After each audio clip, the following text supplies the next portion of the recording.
L'innovation sur Europe 1. Bonjour Anissa Mbida. Bonjour Dimitri, bonjour à tous. Vous nous parlez ce matin du déploiement prochain de drones secouristes en mer. Ils seront capables de larguer des canaux de sauvetage à des naufragés ou des migrants. Oui, il s'agit de drones de surveillance nouvelle génération. Au départ, ils étaient simplement conçus pour identifier des dégazages de bateaux, de la pêche illégale ou du trafic illicite. Mais les nouveaux modèles seront beaucoup plus précis dans leur capacité d'observation et ça va leur permettre par exemple de repérer une personne qui serait échouée en mer à plusieurs centaines de mètres.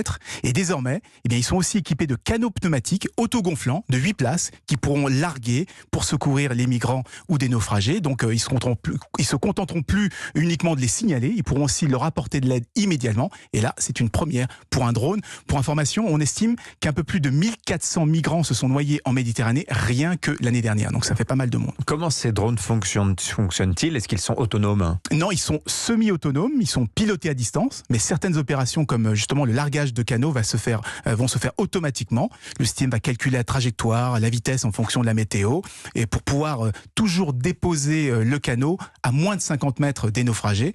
Mais attention, on parle de canaux qui n'ont pas de moteur, donc ça permettra simplement d'assurer la flottaison jusqu'à ce que les sauveteurs arrivent. Et c'est une société toulousaine, CLS, spécialisée dans l'imagerie satellite, qui a conçu ce système. Et les drones, eux, sont fournis par les Portugais de Tekever. Ah, c'est les champions de la balise Argos, CLS. On sait déjà où ils vont opérer ces fameux drones? Oui, en Méditerranée, en Manche et en Atlantique. Il s'agit d'une mission qui est commandée par l'Agence européenne de sécurité maritime, donc l'objectif est plutôt humanitaire.